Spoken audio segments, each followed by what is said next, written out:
Bien à vous, très chers amis, qui prenez de votre temps pour suivre ce programme des 40 gestes d'amour pour le carême. Merci de valoriser cette petite production par votre attention et surtout par votre assiduité.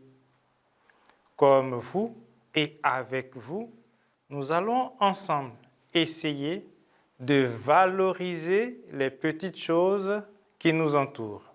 Parfois, il faut se retrouver dans des situations extraordinaires pour qu'on soit sensible aux petites choses ou aux petits plaisirs ordinaires de la vie.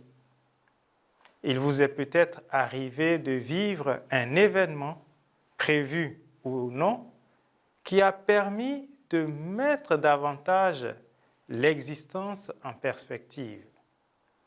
Une naissance, un voyage, un décès, tomber en amour, la maladie d'un proche, voir un ami pleurer, et que sais-je encore. Confidence, pour moi, ça a été un passage dans une urgence d'un CHU à Abidjan. Il y a presque 15 ans en arrière, je reçois un appel me disant qu'une connaissance avait été victime d'un accident de la circulation pas trop loin d'Abidjan et que les premiers gestes avaient été faits pour que la personne puisse être évacuée en urgence, bien sûr, dans un CHU d'Abidjan. Lorsque j'arrive aux urgences de ce CHU, que je voyais pour la première fois, je découvre un spectacle inimaginable.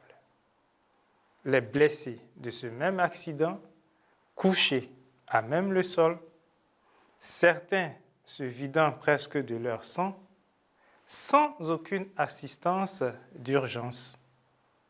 Aucune urgence dans un service d'urgence. Des cris insoutenables, des regards perdus. Ce que mes yeux ont vu, ce que mes oreilles ont entendu, ce que mes mains ont touché et ce que mon cœur a ressenti ce jour-là m'ont fait comprendre que la vie vaut la peine d'être bien vécue, instant après instant, que chaque petite chose qui nous entoure était très importante et qu'il fallait donner suffisamment de valeur aux choses de la vie de tous les jours.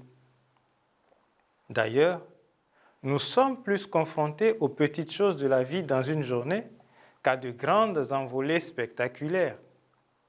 Nous sommes souvent tellement obnubilés par le but que nous voulons atteindre que nous en oublions facilement, soit d'apprécier ou de valoriser les choses qui font notre vie en attendant d'atteindre ce but.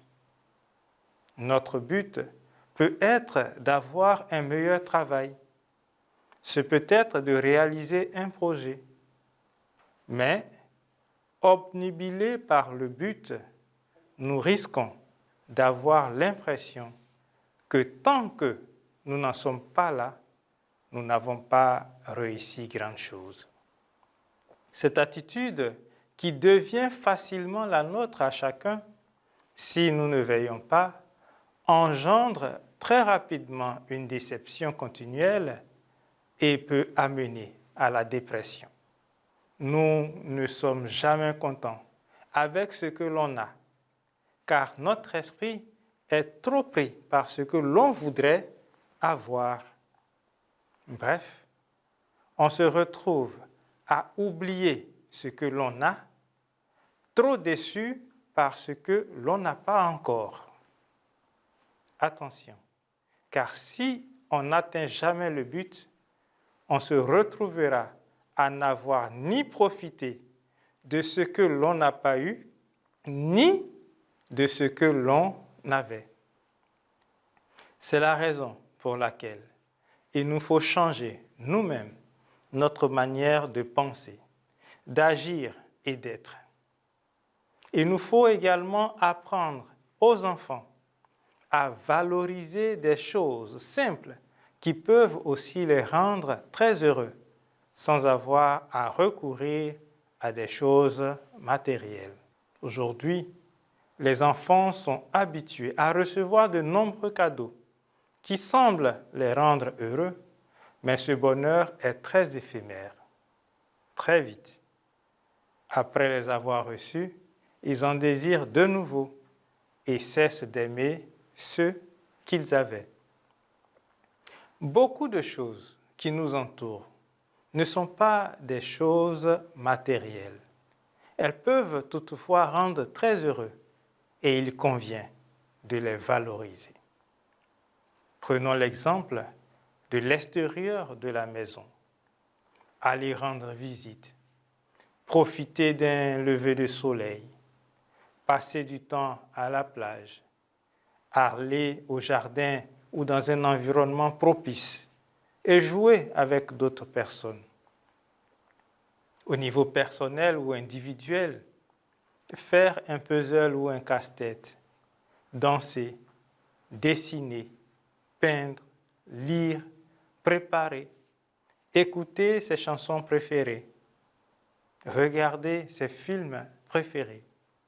Bref, beaucoup de choses que nous pouvons faire. À la maison ou avec la famille, jouer avec les plus petits, regarder un film ensemble, raconter l'histoire de la famille, célébrer les événements, faire des jeux de société. En somme, nous comprenons que les petites choses qui nous entourent et dont nous parlons peuvent être de diverses natures. Un point essentiel est que enfants, jeunes et adultes puissent voir, apprécier et valoriser chaque chose autour d'eux, en eux et pour eux.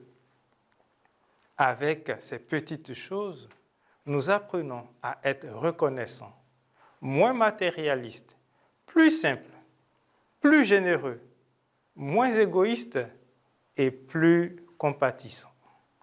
La mauvaise manière dont vous gérez les petites choses qui vous entourent risque de vous les faire perdre, si bien que vous risquez de finir sans ce que vous vouliez avoir, mais aussi sans ce que vous aviez parce que vous l'aurez perdu.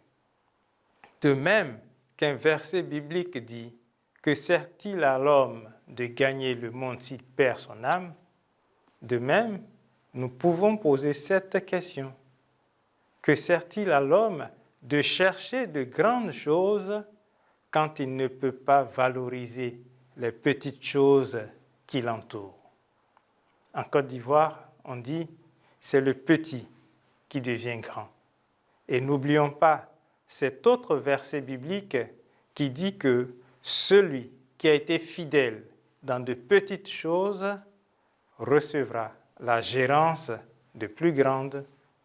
Alors, tous ensemble, pour la valorisation des petites choses et à demain pour le point.